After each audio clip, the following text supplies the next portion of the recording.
"If you don't leave with that dog, I'll call security." The words hit like a slap across the room. Mark Holloway, a decorated Marine veteran, didn't raise his voice, didn't plead. He simply reached down and rested his calloused hand on the vest of his companion Shadow, a black German shepherd lying silently beneath the table. The vest was marked clearly, "Service dog, PTSD support, do not distract." The restaurant's chatter died for a second, tension flickering like heat lightning. Mark didn't say a word. But 2 hours later, when the door swung open again, it wasn't Mark who returned. It was 5 Marines in full-dress blues, and the moment they stepped inside, the entire place fell silent. This is what happened before that silence, and why those footsteps would echo far louder than anyone in that restaurant could have imagined. Charleston, South Carolina, a city wrapped in cobblestone streets, moss-draped oaks, and the illusion of quiet. The kind of place that prides itself on Southern charm, where the iced tea is sweet and the smiles are sweeter even when they're fake. Mark knew the city well, but he moved through it like a man who didn't want to leave footprints. At 58, with salt and pepper stubble, a jaw set from years of command, and eyes like worn steel, he looked like someone who'd once stared down storms most people couldn't name. Shadow walked in, stepped beside him, lean, powerful, focused. Even in rest, he radiated discipline. Together, they entered Magnolia Hearth and Table, a quaint little restaurant tucked between a florist and a gift shop that sold candles named things like Carolina Sunrise. Mark didn't come to make a scene. He came for lunch. Something simple, predictable, safe. The hostess smiled politely. "Table for one," Mark nodded. "One and my partner." She looked down at Shadow and hesitated, not with hostility, just uncertainty. But she nodded again quickly and led them to a quiet corner booth near the window away from the baby shower, laughter echoing from the back room. Shadow laid himself beneath the table like a living shadow, motionless, unobtrusive, trained to exist between the legs of chairs and the emotional gaps between panic and peace. Mark sat down slowly, knees aching in rhythm with time. His breath steadied. He reached up, removed his hat, and placed it carefully on the table. To anyone else, it might have looked like a man taking a moment, but for Mark, every public outing required control, breath by breath, second by second. That's what Shadow was for. PTSD doesn't knock before it enters. It arrives in flashes and breath that won't come in hands that tremble without warning. Shadow could sense it before Mark could. Their bond wasn't companionship. It was survival. A young waitress approached, smiling brightly until her eyes landed on Shadow. The smile vanished, not from malice but uncertainty. She turned without a word and disappeared into the back. Mark noticed. He always noticed. Moments later, sharper footsteps replaced hers, click, click, click, deliberate and annoyed. A man in his 30s wearing a button-down shirt and a manager's badge stopped at Mark's table with his arms crossed. "Sir," he said loudly, "I'm afraid we don't allow pets inside the dining area." Mark looked up, calm but firm. "He's not a pet. He's a federally recognized service dog. I have documentation." He reached into his jacket, pulling out a laminated ADA card, legal, clear, indisputable. The manager didn't look at it. "I understand," he said flatly, "but it's our policy. Some of our guests feel uncomfortable with animals indoors. Health codes and such." From a nearby table, a woman in oversized sunglasses chimed in, just loud enough to be heard. "Military or not, dogs shouldn't be in restaurants. It's unsanitary." Her friend sipped wine and gave a half-hearted laugh. Mark lowered his gaze to Shadow, who hadn't moved an inch. Not even a blink. "This dog," Mark said quieter now, "has been trained to sense my panic attacks before I do. He pulled me out of a burning Humvee and shielded me under live fire. If he's not welcome, then neither am I." The manager exhaled through his nose. "Then you know what you have to do." Mark rose slowly. His limp was slight but unmistakable, a memory carved into muscle. Shadow stood in perfect unison, moving as if attached by invisible thread. No commotion, no protest, just a quiet exit beneath a dozen eyes that couldn't decide whether to feel guilty or justified. Outside, the sunlight was harsher. It always felt that way after rejection. They crossed the street to a bench under a blooming magnolia tree. Mark sat carefully, knees stiff from cold and combat, and Shadow curled beside him. From his coat pocket, Mark pulled a sandwich wrapped in wax paper, peanut butter, and banana. Not ideal. Just backup. He split it in half. Shadow took his share gently, never breaking eye contact. Always watching, always waiting. They ate in silence, the kind of silence that holds years. Mark reached into his wallet and pulled out a photograph, old, weather-worn, protected by plastic. It showed him younger, bloody and bruised, being loaded onto a stretcher. Beside him, shadow less gray than stood like a guardian, carved from muscle and memory. That photo had never left him. Neither had the memory of Ramadi, of heat and fire, and the scream of incoming mortar rounds. That was where Shadow earned his rank. That was where Mark lost his peace. But sitting here now across the street from a restaurant that valued discomfort over sacrifice, Mark wasn't angry. He was used to this. Used to people loving the idea of veterans, but not the reality. Used to being thanked in public and denied in private. Used to walking out. But today wouldn't end like every other time. Not today.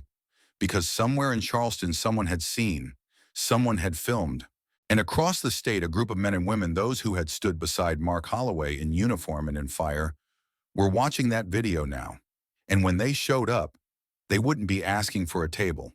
They'd be asking a question: who told our brother he wasn't welcome? If this story moved you even just a little, subscribe now. Support the channel so we can keep sharing powerful, real stories like this. Because these voices deserve to be heard, and some heroes don't wear capes, they wear scars. Quick question for you. What should have happened the moment Mark presented his service dog certification? So, the manager should have respectfully allowed him to stay, knowing the ADA law. B. The manager was right to prioritize other customers' comfort first. Comment below with your answer, A or B. We'd love to hear your thoughts. Outside, the magnolia leaves whispered in the breeze like a secret being passed from tree to tree. Across the street, cars rolled by windows, up drivers unaware that a quiet kind of war had just unfolded at a restaurant they might one day walk into. Mark Holloway sat on the weathered bench, posture straight, the discipline in his spine still intact, even though his uniform had long since been folded away. His hand rested on Shadow's thick black fur fingers, absently moving in rhythm, not petting, not comforting, just existing, just staying connected. He didn't look back at the restaurant. He didn't need to. The air behind him carried the weight of unspoken apologies that would never come.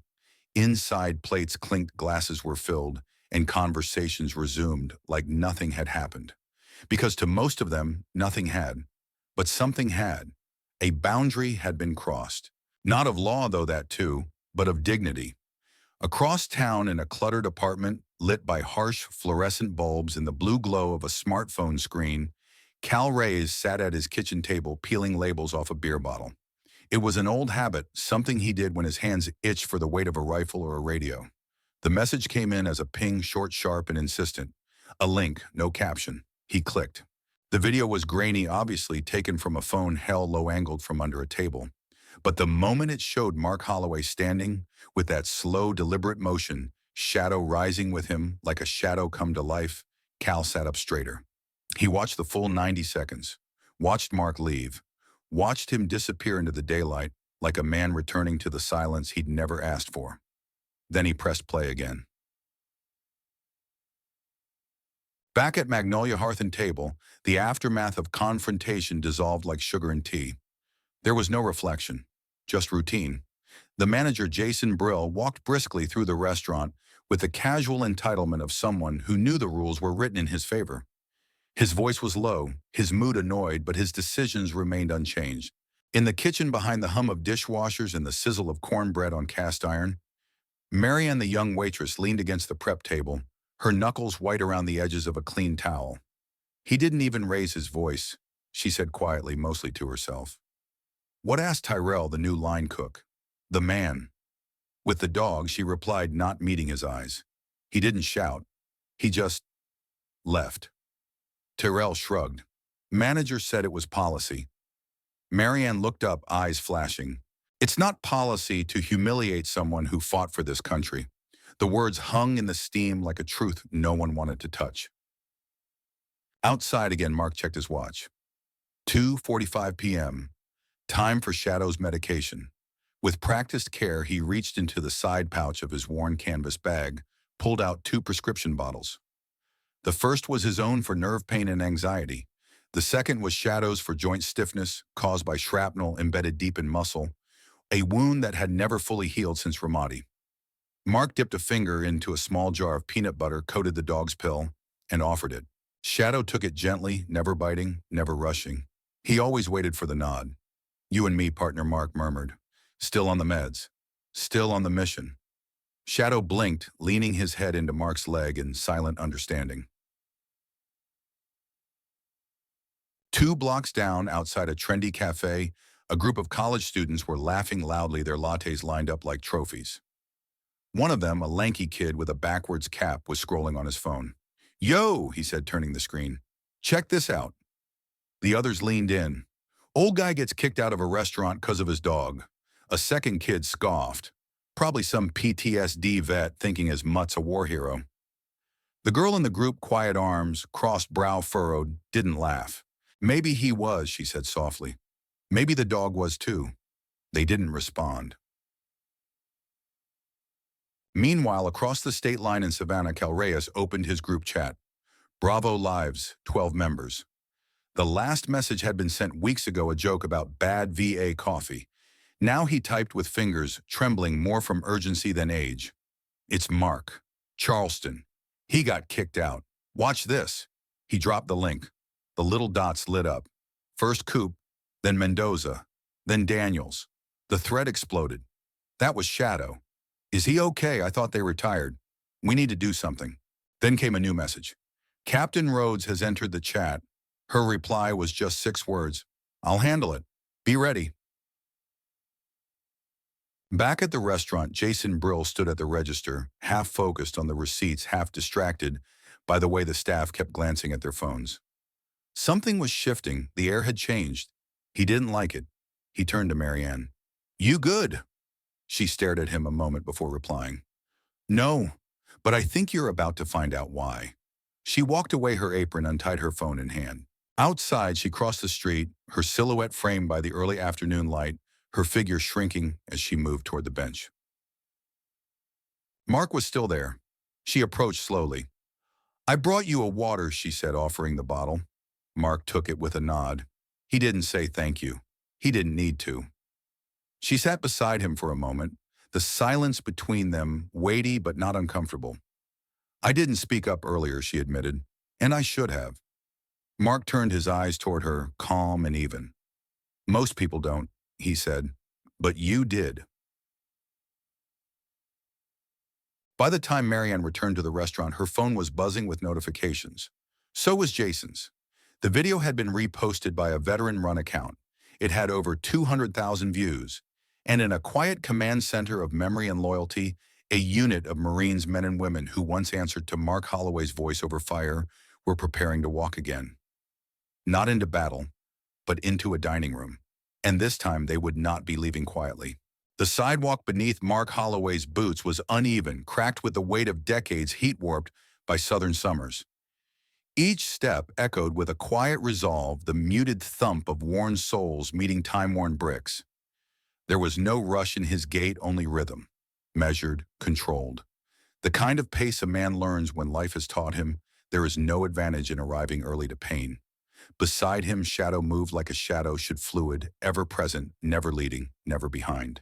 His black coat rippled faintly in the wind, ears twitching at the distant whir of a passing moped, eyes constantly scanning.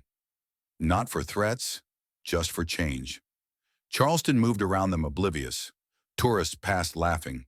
A horse-drawn carriage clattered in the distance, the driver calling out local history to people who'd never lived it. A street musician plucked lazy chords from a sun-faded guitar, his voice half lost in the breeze. A child cried for ice cream. A horn blared from a delivery truck, sharp and sudden. Mark flinched. It was slight, an involuntary twitch in his jaw, a narrowing of the eyes, but Shadow noticed. Instantly, the dog pressed his side lightly against Mark's leg. A reminder, a grounding, a silent, "I'm here." They walked on. Mark didn't think of the restaurant anymore. Not directly. The sting of dismissal had dulled into something more familiar, numb acceptance. He'd long stopped expecting the world to understand what it never had to survive. What still lingered, though, wasn't the insult. It was the silence. The way no one had said a word. That silence was louder than the manager's voice. It always was. They passed a shaded courtyard and Mark eased onto a wrought iron bench. The metal was warm from the sun. Shadow sat at his feet, tail-tucked posture proud. Mark pulled from his jacket a small plastic sleeve photo. The edges had curled from years of being handled, but the image remained a younger version of himself, pale and bloodied on a desert stretcher, lips slightly parted in shock. And beside him, Shadow. Younger, less gray, his fur thick with dust and dried sweat, eyes fierce. That day had been scorched into Mark's memory, not because of the wounds, but because of who stayed with him through them. The explosion in Ramadi hadn't just blown apart vehicles. It had blown apart certainty. But as fire roared and chaos scattered every sense he had, Shadow had come back through it, leaping flames, dodging debris, dragging Mark by the strap of his vest until help could reach them both. Mark hadn't known you could owe your life to a dog. He hadn't known you could owe your sanity to one too. But there he was, still here, because Shadow never left. A sharp gust rustled the photo in his hands. Mark tucked it away carefully. He looked down at Shadow, who was now watching him, tail brushing the pavement in slow, steady swipes. "You remember, don't you?" Mark murmured. "You always remember." Shadow didn't respond. He didn't need to. Memory was their shared language. Across the street, a group of young people walked by, backpacks slung low, earbuds, and oblivious to the man and dog beneath the magnolia. One of them glanced over, then quickly looked away like he'd seen something too intimate, too heavy to hold eye contact with. Mark was used to that too. He and Shadow sat in stillness, not waiting, not hoping, just being seen or not. A young woman pushing a stroller slowed as she passed, curiosity tugging at her expression. "Is he military?" she asked, nodding toward Shadow. Mark nodded back. "We both were." The woman smiled softly but didn't press. Her child waved. Shadow gave a slow, quiet tail wag. Moments like that, brief, respectful, unintrusive, mattered. They weren't validation. They were acknowledgement. A simple, powerful act, "I see you." And that was enough. For now. Mark rose again, the motion stiff, his left knee, locking momentarily before giving. Shadow waited. No pull, no impatience. Only loyalty in motion. As they walked, Mark caught a glimpse of their reflection in a glass window, himself upright, but weathered, Shadow, tall and noble beside him. In that reflection, they looked like a statue from another time. Something meant to be remembered, or forgotten. And still they moved. Past souvenir shops and school groups and painted bike racks. Past smiling couples and sunburnt tourists and baristas calling out orders. Past a mural on the side of a building that read in bold letters, "Freedom isn't free." Mark paused for half a breath beneath it. He knew that line better than most. He had paid for it. So had Shadow. They walked on.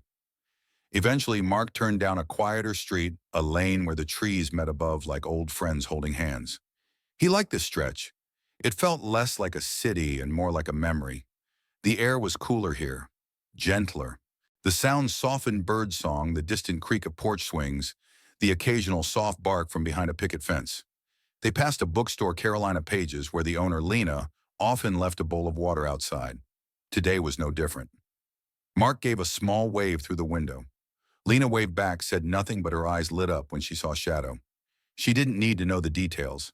She just knew who he was, who they were, and sometimes that's all that mattered. Mark sat again, this time beneath a hanging fern on the edge of the bookstore porch. He opened a small leather-bound notebook. He carried notes, scribbles, sometimes names he didn't want to forget. On the inside cover was a quote scrawled in fading ink. "Courage isn't loud. It's the voice that says stand up when you're too tired to." He'd written that on a VA hospital bed years ago. Shadow nudged his foot gently. Mark smiled faintly. "I'm standing," he said. Then he closed the book and waited, because he didn't know it yet, but across town a formation was assembling, not in silence but in memory. And soon they would march not into battle, but into something else entirely, a reckoning, a reminder, a return, for the one man who never asked for anything but gave more than most ever will. The evening air in Charleston had shifted.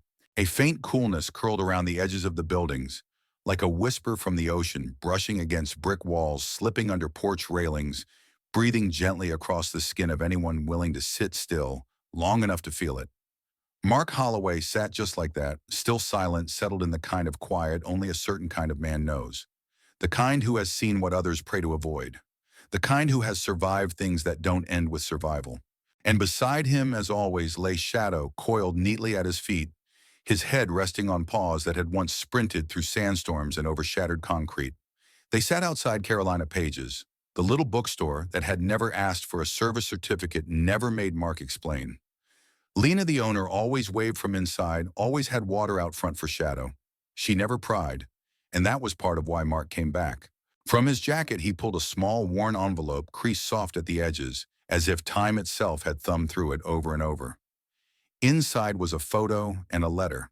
They traveled with him wherever he went, not out of sentiment, but necessity. Some truths needed to stay close. He unfolded the photograph first.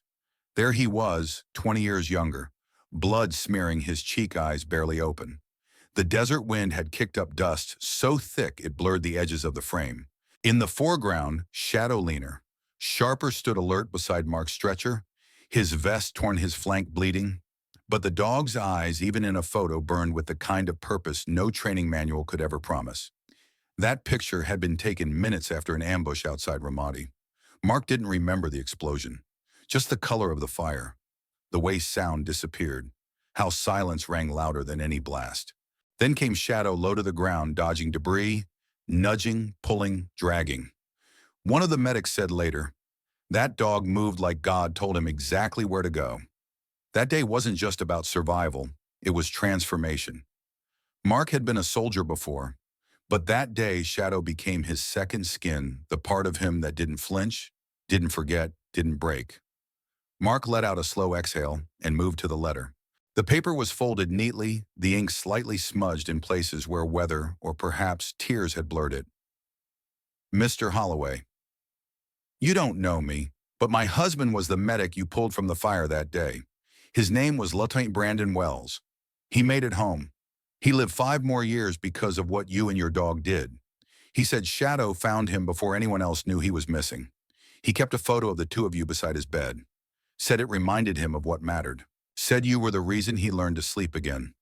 Brandon passed last year. Cancer. But he never stopped talking about you. Thank you for bringing him home to us, even if just for a while. Sarah Wells. Mark folded the letter with care, returning it to its envelope, then tucked it back inside his jacket as though placing it beneath his heart. Shadow shifted, leaning gently against Mark's boot, a silent barometer for emotional change. You remember Wells, don't you? Mark whispered. You pulled him out by the strap of his armor. Wouldn't let go until I got there. You never let go. A light breeze stirred the leaves above, and for a moment it felt like the desert had followed them here, not with its heat but with its memory. Mark's mind wandered to Camp Pendleton, where he and Shadow first trained together. The instructor said Shadow was uncooperative at first, refused 2 handlers, snapped his head away, wouldn't follow commands. Then Mark walked in. Shadow followed him immediately. He chose you, the instructor had said. That dog's seen something in you we can't. From that day forward, Mark didn't just trust Shadow, he depended on him. In the mess of enemy fire, in the stillness before dawn, in the long, echoing flights home, through the ache of rehab and the nausea of withdrawal, through funerals, through the nights that wouldn't end, and now through rejection. Because the weight Mark carried wasn't just about policy or pride. It was about memory that never left, never slept, never loosened its grip. The kind of memory that came back in sounds, smells, shadows, the kind you walk with every day until you no longer know where it ends, and you begin. Mark leaned forward, elbows on his knees, hands clasped like a prayer he'd long stopped saying. Across the street, lights flickered on inside Magnolia hearth and table, the same place he had been told to leave. The place where his service, his silence, his dog weren't welcome. It stung, not because it was new, but because it wasn't. He'd been turned away from planes, stores, offices, waiting rooms. People saw a dog and forgot there was a man.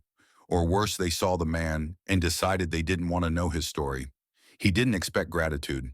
He just wanted space to exist, quietly, with dignity. Shadow pressed closer, his head now resting fully on Mark's foot. That simple contact said everything. We're still here. They stayed that way until the streetlights hummed above them and the bookstore's door finally locked for the night. Mark stood. Shadow followed. They didn't have a destination. Not really. Just a direction. Because Mark didn't know that across the city someone was watching the same grainy video that captured his quiet exit. He didn't know that Captain Amelia Rhodes, former commanding officer of Bravo Company, had paused mid-coffee when she saw the footage.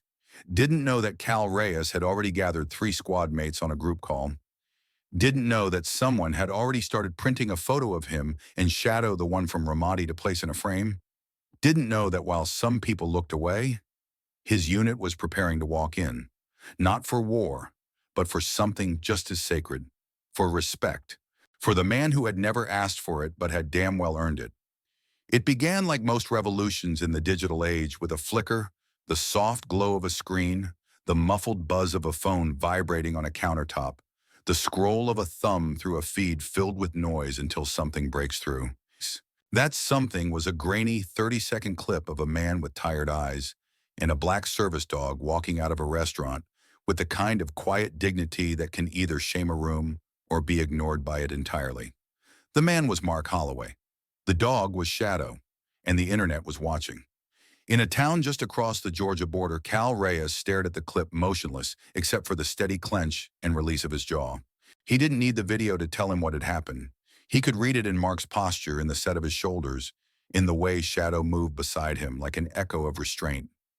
Cal had known Mark for over 20 years. He had heard that silence before. He'd seen it in the desert under the whine of helicopters and the chaos of command. That silence meant enough. He opened his phone fingers, thick and calloused, but still steady, and tapped into a group chat that had once been more about sarcastic memes and crude jokes than anything else. 12 names, 1 bond, Bravo lives. He dropped the video link without commentary, just the cold truth in motion. The little gray dots lit up immediately. Coop replied first. That's Holloway, holy hell. That's Shadow. Mendoza followed. I thought they retired. Then Daniels. That dog pulled me out of a collapsed shelter in Kandahar. That dog saved me. Then silence. And then a new name appeared at the top of the screen. Captain Amelia Rhodes has joined the conversation. Her response was short, sharp. Where's the restaurant? Cal answered without hesitation. Charleston, Magnolia Hearth and Table. She responded only once more. Be ready. The ripples had begun. While most of Charleston continued its afternoon unaware, something had cracked open in the unseen network that stretches quietly through America. A network made of uniforms, folded flags, unspoken debts, and the understanding that when one Marine is disrespected, none of them stand still. The clip traveled fast, shared to veteran support pages, reposted by military families, commented on by canine handlers and mental health advocates. The caption beneath it changed depending on who shared it.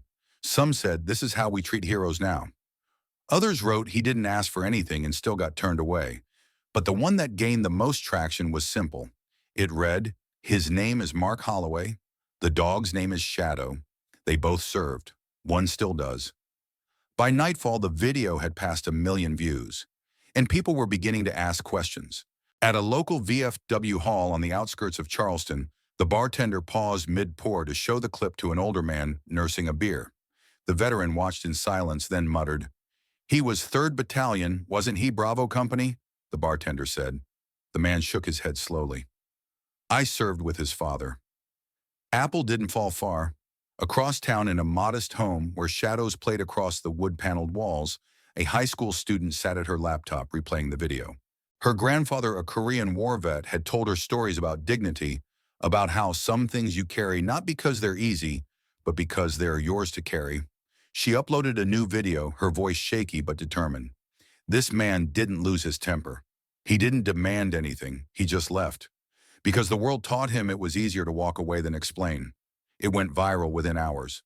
Meanwhile, at Magnolia Hearth and Table, the manager Jason Brill was completely unaware of the storm brewing outside his curated little world.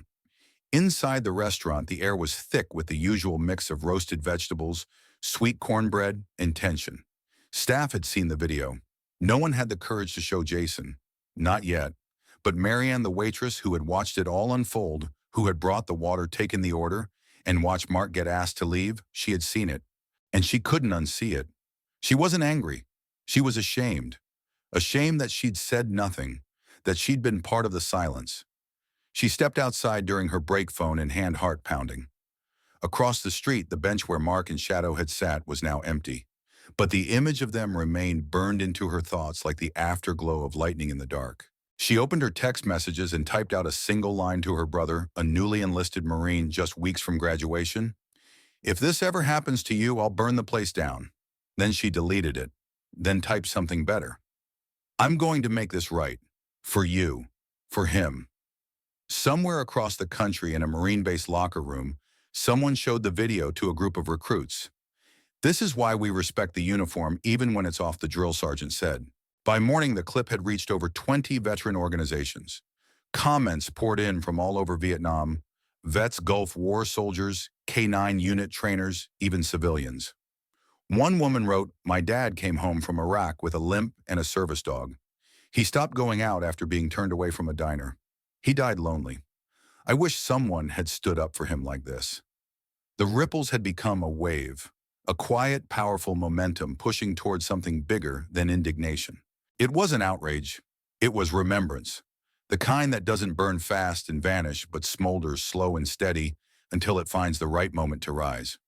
Captain Rhodes stood at her kitchen counter, the early morning light sharp against her uniform hanging nearby. She checked her messages one last time. The plan was simple. They would not march in shouting. They would not come with protest signs or cameras. They would come in formation.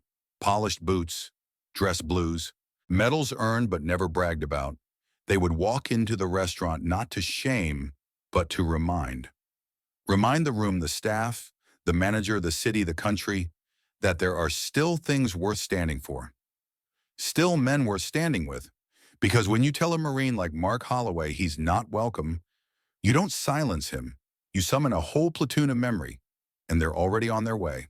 The bell over the restaurant door jingled, a small, unremarkable sound, usually drowned out by conversation cutlery, and the low hum of southern jazz looping through the speakers. But this time everything stopped. Forks froze midair.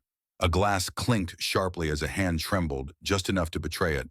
The laughter from table 4 faded into silence. Because what walked through the door of Magnolia Hearth and Table wasn't just a group of customers. It was memory in uniform. 5 Marines stepped through the doorway, slow and synchronized like a unit still in motion, long after the battlefield. They wore full-dress blues polished to a gleam, every badge and ribbon arranged with the kind of precision only forged through sacrifice. The lead stepped forward, shoulders broad beneath years of command, her jaw tight with purpose. Captain Amelia Rhodes. She did not smile. Behind her walked Cal Reyes, then Mendoza Coop and Daniels, all Bravo company. All men who had bled beside Mark Holloway, had knelt in the dirt with him, had buried brothers with him. They were no longer young, but they walked like men who still remembered every mile of their service. They didn't pause at the hostess stand. They didn't check the menu. They moved like ghosts returning to unfinished business. The room had no choice but to fall silent.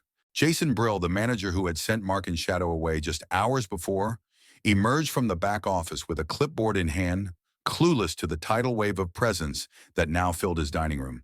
His steps faltered when he looked up, and then he stopped moving altogether. Captain Rhodes approached the front of the restaurant, a single folder tucked beneath her arm. She unfolded it slowly, deliberately, and laid her identification on the counter. Captain Amelia Rhodes, United States Marine Corps. Retired. Former commanding officer of Bravo Unit 1st Marine Special Operations Battalion. Her voice was calm, but it carried like thunder in still air. "We're here regarding Sergeant Mark Holloway and his service dog, Shadow." Jason blinked. His mouth opened, but no words formed. They were refused service in this establishment earlier today. She continued, her gaze fixed and immovable. "I've reviewed the incident. So has most of the country." She gestured toward her fellow Marines. "Mr. Holloway saved 4 of the men standing behind me during an ambush outside Ramadi. Shadow, his service dog, has more confirmed medical recoveries in combat zones than many field medics. That dog earned his own commendation. That man carries the weight of things you can't even begin to understand." Still, the manager said nothing.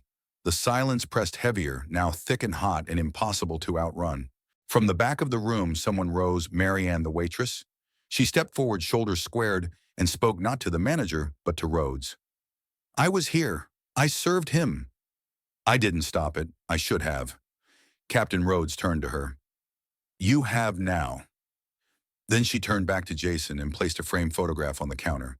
It showed Mark and Shadow, both bloodied, but alive, kneeling beside a scorched Humvee in Ramadi. Shadow's eyes burned with focus. Mark's hand was still gripping his rifle. The image didn't need a caption, but beneath the glass a single word had been engraved into the frame: brotherhood. We didn't come here to protest, Rhodes said. We came here because respect doesn't need a reason, and it damn sure shouldn't need a reminder. Someone from Table 6 stood, then another from the window booth. It wasn't coordinated, it was instinct. Respect stood up that day even when management had not. Coop stepped forward, now his voice softer than the room expected. He held up his phone. We've shared this incident across the statewide Veterans Support Network. 15,000 members. We weren't sure if they needed to know how veterans are treated here. Jason raised a hand slightly. I didn't know who he was. Rhodes didn't flinch. That's exactly the problem, she replied. You shouldn't have to know someone's war record to treat them like a human being. Jason looked at the photo again. His hand trembled. For the first time, the room saw him small. Captain Rhodes laid down a small coin beside the photo, a Bravo Unit Challenge coin, rare and precious. She didn't ask him to pick it up. She simply walked away. The Marines turned as one and exited the restaurant, their boots striking the floor with a rhythm that felt less like footsteps and more like memory marching out the door. No words, no demands, just presence. Jason remained frozen, unsure of what had happened or what to do next, but the rest of the restaurant understood. Across the street, the late afternoon light bathed the park bench in warm gold. Mark Holloway sat quietly with Shadow beside him, reading from a worn paperback that barely held together at the spine. Shadow's head rested on Mark's boot, his ears occasionally twitching with passing sound. Mark didn't know what had just happened inside. He didn't know the formation had come, didn't know that 5 Marines had walked into that room like justice arriving on 2 feet and 4 paws. But when he looked up, he saw a waitress walking toward him. It was Marianne. In her hands was a takeout box wrapped in string with a small envelope tucked beneath the knot.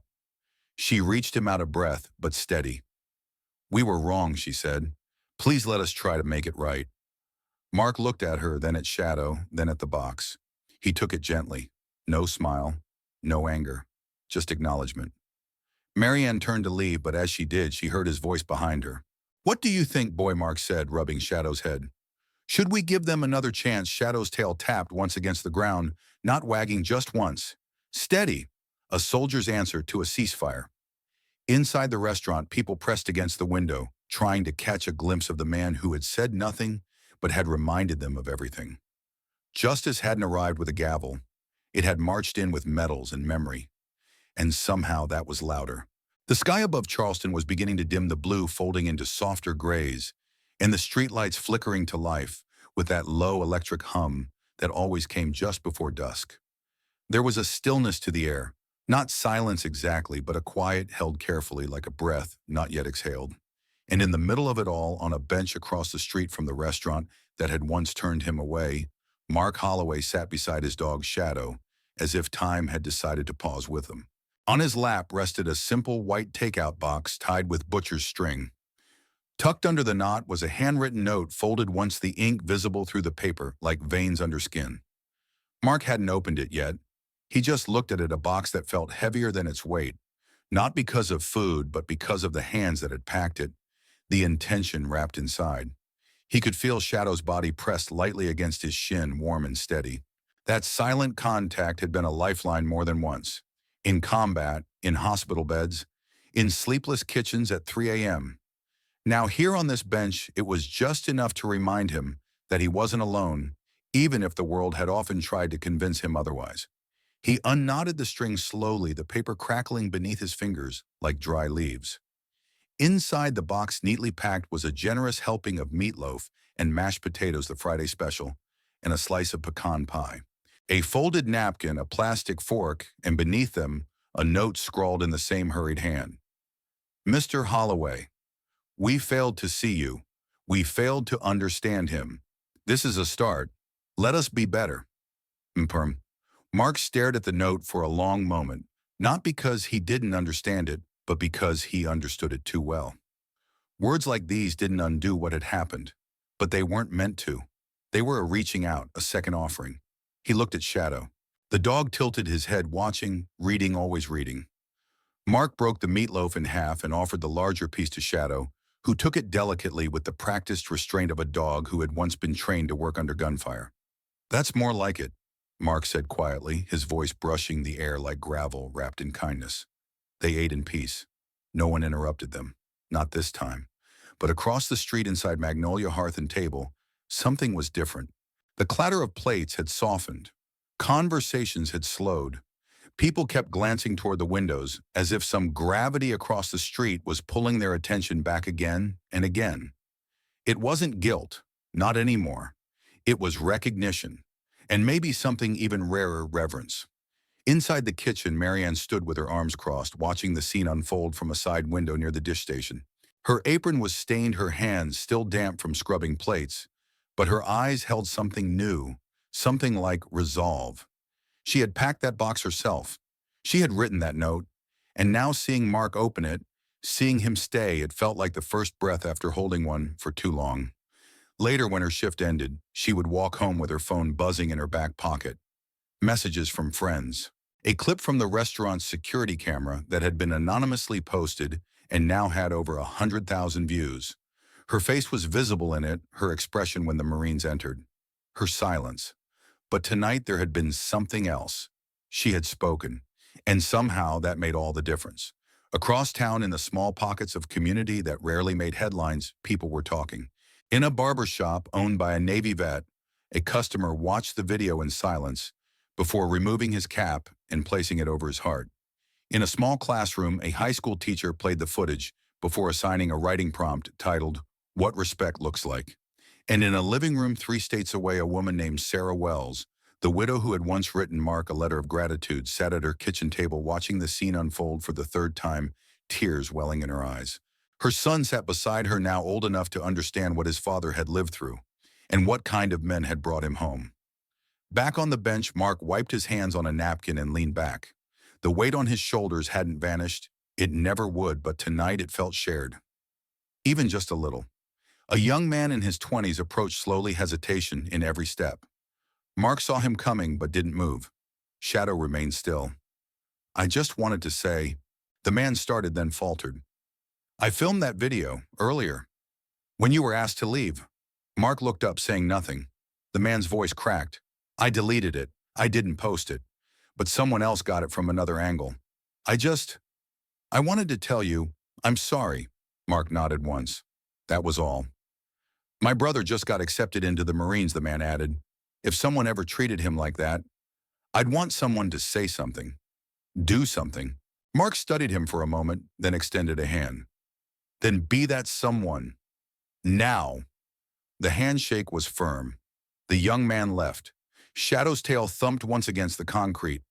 The light around them dimmed further as the sun dipped below the horizon, casting a soft amber glow on the sidewalk. The bench, the hands of a man who had given more than most could carry. Behind him, the lights in the restaurant burned steady. Inside, something had changed. And outside, for the first time in a long time, Mark didn't feel like he was on the outside at all. He didn't forgive them, not fully, but he didn't turn away either. Sometimes healing didn't start with justice. Sometimes it started with pie in a box, a note scribbled in ink, and the quiet thump of a dog's tail in the fading light.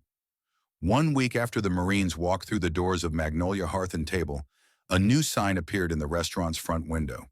It wasn't printed on cheap vinyl or scribbled in dry erase marker. It was etched in brass, mounted beneath the American flag that now hung above the entrance. "We proudly welcome all veterans and their service companions. Respect is not optional. It's who we are." The words glinted under the Charleston sun like a quiet oath. Inside, something had shifted. The air felt different. Lighter maybe, but also more grounded, like the weight of truth had finally been acknowledged, if not erased. Near the far corner of the restaurant, at the table by the window, The very one Mark Holloway had once quietly left behind stood a small tribute.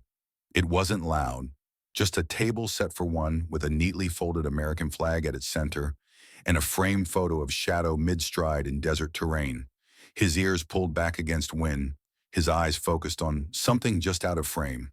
Underneath the photo, a bronze plaque read, "Reserved Sergeant Mark Holloway and Shadow. Bravo Company, never forgotten, always respected." They didn't seat customers there anymore. That table had become sacred ground.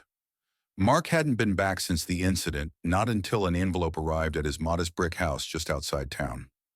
No return address. Just his name written in a handwriting he didn't recognize. Inside was a formal card folded once with a note from the restaurant owner, Susan Nungo. "Mr. Holloway, we didn't handle it right. That starts with me. We've made changes to our staff, to our policies, and to how we listen. But most of all, we've made space. There's a seat here with your name on it. Whenever you're ready." Susan Mark stared at the card for a long moment. Not out of anger, not hesitation, just weight. Everything came with weight these days.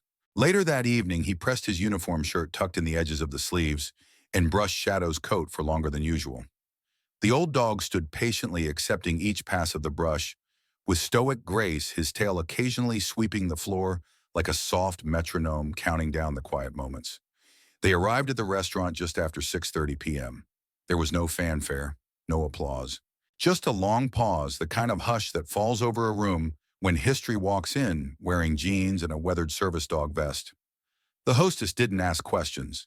She simply nodded and said, "Welcome back, Mr. Holloway. Your table is ready." The table was exactly as the letter had described. Clean, waiting. A candle flickered softly. A small bowl of water sat under the chair for Shadow. Mark sat down slowly, easing into the chair like someone unsure whether it would hold not just his weight, but everything that came with it. Shadow lay down beneath the table, tucking into his usual spot between Mark's boots, the position he had always taken in crowded mess halls, waiting rooms, airports. Familiar, precise. People glanced up, whispered softly, but no one stared. Not anymore. When Marianne approached, her hands were steady this time. She placed the menu down with care, though she already knew what he'd order. Her voice was gentler than he remembered, not because it was afraid, but because it respected the gravity of the moment. "Turkey sandwich on rye," she asked. Mark nodded. "Sweet tea?" "Extra lemon," she added, more like a statement than a question. A smile tugged briefly at the corner of his mouth. "You remembered. Some things," she said, "are worth remembering." Across the restaurant, a family paused near the honor wall. A young boy pointed to Shadow's photo and whispered something to his father. The man knelt and read the plaque aloud. His voice was quiet but reverent. Nearby, a mother gently encouraged her daughter to walk over and say thank you. The girl hesitated, then made her way to Mark's table card in hand, crayon scrawled, unevenly folded, clearly made with care. She handed it to him without a word. Inside it read, "Thank you for protecting us. I hope Shadow gets ice cream too." Mark's throat tightened. He looked down at Shadow, who was already lifting his head, sensing the emotional shift the way only dogs trained in trauma can. Mark reached out, resting his palm on the dog's neck. "Don't worry," he said to the girl. He always does. As the evening moved forward, Mark didn't say much, but he didn't have to. His presence, quiet, firm, composed, said what needed to be said. He stayed for dessert, pecan pie. A forkful for him, a small bite slipped discreetly to Shadow, who accepted it with a gentle thump of his tail. Before leaving, Mark stopped at the honor wall. He traced the brass etching with one finger, then placed his hand briefly over the photo of Shadow. Not long. Just enough. Enough to let the moment root itself in memory. Outside, the sky had deepened to navy blue stars, beginning to blink alive, tentative and faint. Mark stood on the sidewalk for a moment, looking back at the building. The sign still glowed in the window. "Respect is not optional." He didn't smile. He just nodded and walked into the night with Shadow beside him, the two of them once again moving through the world not for recognition, not for praise, but with the quiet purpose of men and dogs who had learned the value of being seen. Sometimes redemption comes not in apology, but in change. And sometimes dignity isn't restored by who speaks loudest, but by who's willing to listen and act. Tonight, Charleston had listened, and for the first time in a long while, Mark felt like the world might just be learning how to remember. It began not with speeches or medals, but with a folding chair in the back room of a small southern restaurant and a circle of people who hadn't spoken their truth in years. The idea came quietly. It didn't shout, didn't demand. It was scribbled on a notepad by Susan No, owner of Magnolia Hearth and Table, after she'd locked up one night and found herself standing in front of the honor wall. Her eyes settled on the photograph of Mark Holloway in shadow, the one where both man and dog stood side by side against the backdrop of a foreign desert. The plaque below read, "Never forgotten," but she knew remembrance wasn't passive. It had to be lived. So she wrote down the words Veterans Night, open mic, safe space. No uniforms required. It was meant to be small, quiet, just a way for the community to come together and say, "We see you." The first night a dozen people came. Mark Holloway was one of them. He didn't sit in the front. He didn't speak. He sat in the back corner where shadow could lie between his boots and watch the room without distraction. Mark listened. That was enough. An older man, wiry with tremors, stood to share a story about flying helicopters over Laos. His voice cracked. He spoke not of battles but of birthdays, missed of learning to walk his daughter down the aisle without a cane. The room stayed still as if afraid that even breath might break his words. A young Marine just back from deployment talked about how silence was louder than gunfire, how it followed you into grocery stores and gas stations, and how sometimes all he needed was for someone to look him in the eye and not flinch. People nodded. People wept. Some quietly placed a hand on someone else's shoulder as if to say, "You made it. I'm glad you're still here." Mark didn't speak that night, but Shadow Ever Alert gently leaned into the leg of a trembling veteran halfway through his story. The man looked down startled, then steadied. He finished his story without stuttering. And in that small room, the dog did what words couldn't. The second month more came. Civilians too, teachers, nurses, high school students curious about the weight their grandparents carried.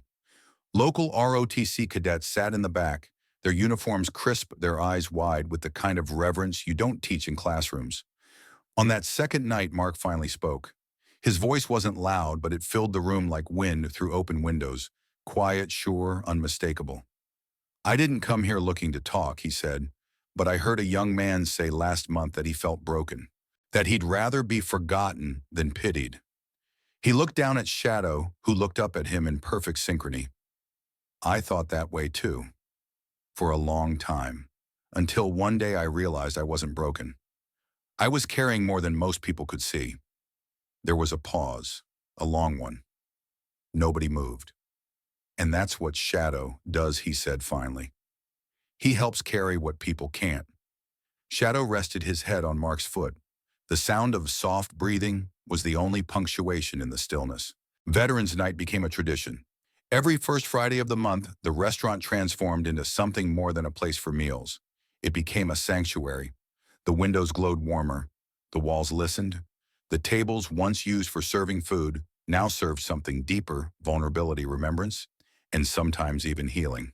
Susan brought in guest speakers, a trauma therapist who'd worked with combat veterans, a Gold Star mother who read from her late son's journals, even a retired bomb-sniffing dog handler who introduced his new dog to the crowd and explained what it meant to retire a soldier with 4 legs. There were no recordings, no cell phones. What was shared stayed in the room. It wasn't therapy. It wasn't about fixing people. It was about reminding them they weren't alone. Mark became a quiet mentor, not official, not asked. But more and more younger vets gravitated toward him. He never told them what to do. He just listened. And when someone looked like they were about to disappear behind the weight of unspoken things, Mark would reach into his wallet, pull out a photo of Shadow and Ramadi, and slide it across the table. "This is what courage looks like," he'd say. "It's not bullets, it's coming back." Shadow aged slowly but visibly. He no longer stood quickly. His hind legs sometimes trembled when he shifted positions.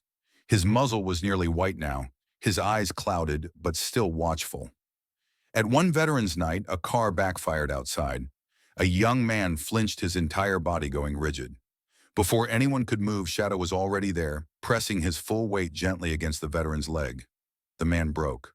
Quietly, he sat on the floor and wept. No one judged him. No one spoke.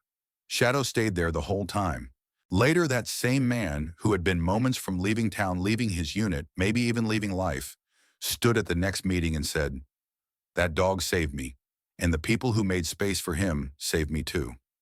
Mark didn't say a word. He just rubbed behind Shadow's ears and nodded.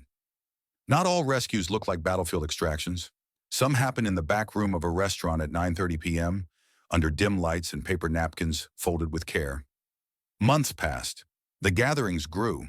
A young woman from a local university began writing a thesis on the power of shared memory and post-combat healing. She attended each session and eventually asked Mark if she could interview him. He agreed, but only on one condition. No headlines, he said.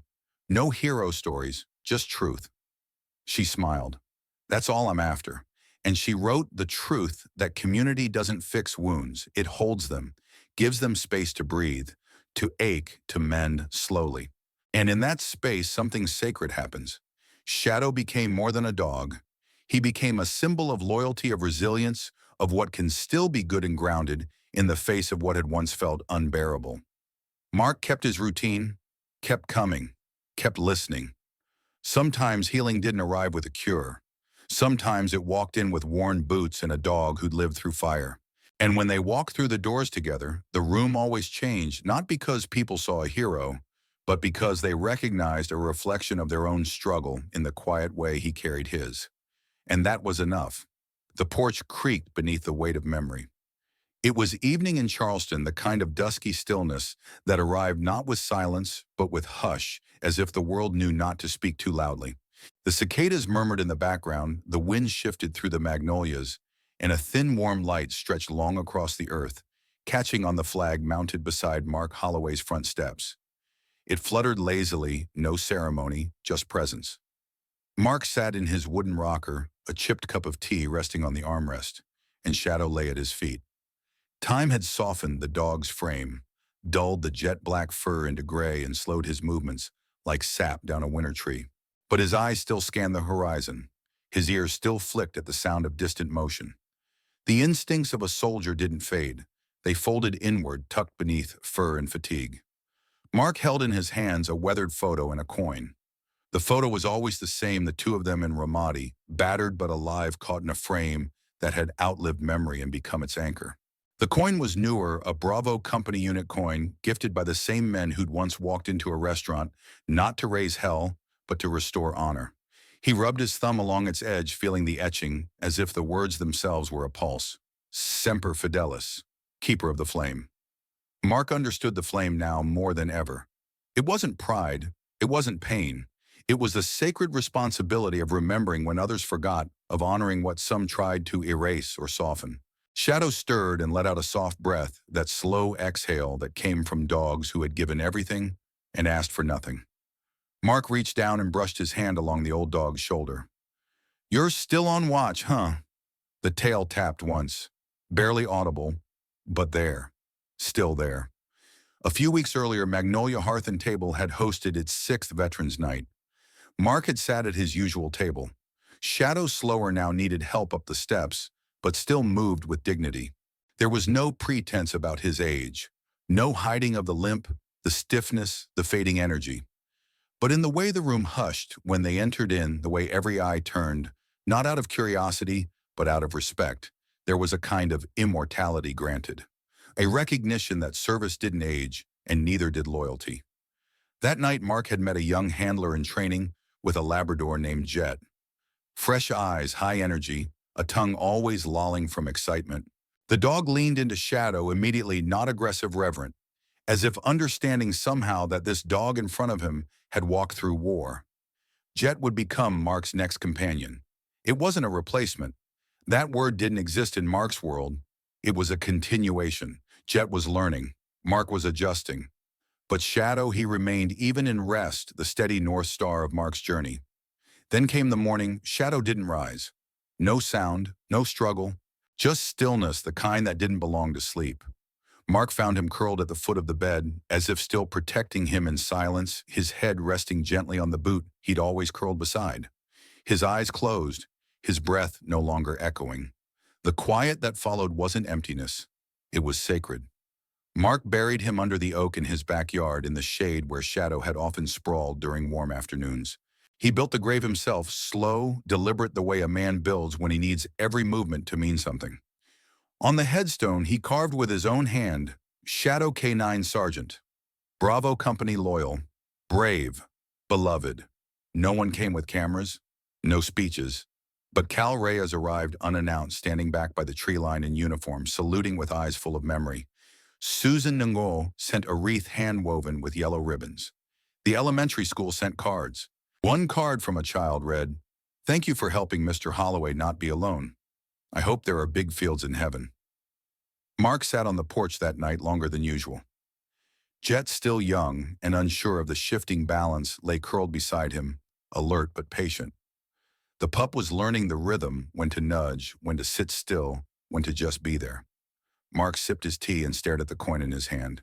He remembered the first time he held Shadow's leash, the moment the dog chose him, the fires they walked through, the cold that never fully left his bones.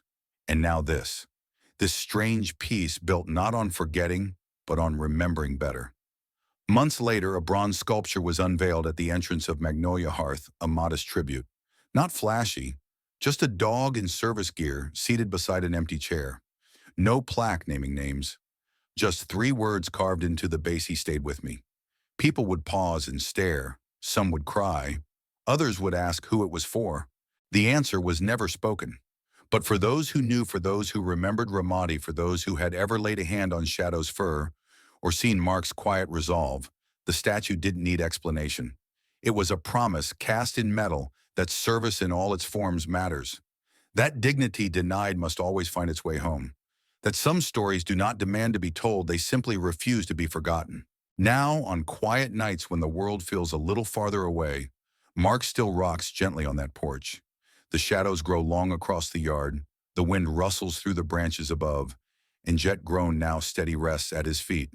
But in the hush, Mark sometimes hears it, the soft padding of another set of paws, the silent watch still being kept, the memory that never fades. Not every hero walks on 2 legs. Not every battle ends with a medal. But some wars are won finally in peace, and some goodbyes echo like a promise: "I stayed with you. Now you carry me." Closing reflection. The legacy of Mark Holloway and Shadow. Mark Holloway's journey wasn't the kind you find in headlines or history books. It didn't involve grand speeches or parades. His legacy was carved in quieter places: in the pause before a door was opened, in the space beneath a table where a service dog lay still, in the dignity of a man who chose not to shout, but to stand firm in the truth of who he was. His story began with silence, the kind that comes not from weakness, but from discipline. When Mark was told to leave the restaurant, he did, not because he agreed, not because he accepted it, but because he had spent his life learning when to speak and when to let actions tell the story. But the world around him wasn't silent for long. One act of quiet dismissal sparked something greater, a wave of awareness, unity, and healing. It called his fellow Marines out of the shadows, reminded an entire town what honor really looks like, and transformed a place of exclusion into a home for remembrance. And at the heart of it all was Shadow, not just a dog, but a guardian, a bridge between the visible and invisible wounds of service. Through months of change, veterans' nights, new signs, training sessions, stories shared over warm meals, Mark became more than a man who had been wronged. He became a symbol of quiet resistance and deeper healing. And when Shadow passed, the echo of his pause never left. It became part of the ground beneath everyone who now walked with more awareness, more care, and more respect. The lesson we take from this story is simple but profound. Respect should never require proof. Dignity doesn't need to be earned by medals or scars. It belongs to us by nature of our humanity, and it is our collective duty to protect it, especially for those who have carried more than their share of pain in silence. In a world that often moves too fast to notice, let this story remind us to slow down, to pay attention, to ask who's missing from the table and why. Let us remember that kindness doesn't always look grand. Sometimes it's a takeout box wrapped in string and a note that says, "We see you now." And most importantly, let us never wait until uniform and service are gone to say, "Welcome. You belong here." Quick question for you. If you were in the restaurant when Mark was asked to leave, what would you have done? A, stayed silent, unsure of what to say. B, spoken up or offered support. Comment your answer below, A or B. We'd love to hear how you would have responded. What's your perspective on this story? What stood out most to you? And how would you apply this lesson in your own life? Leave your thoughts in the comments. Let's learn from one another. And if this story moved you, if it made you reflect or feel something real, hit that subscribe button. It's your support that keeps stories like this alive and helps us create more powerful content that reminds us all of what matters most. See you in the next story.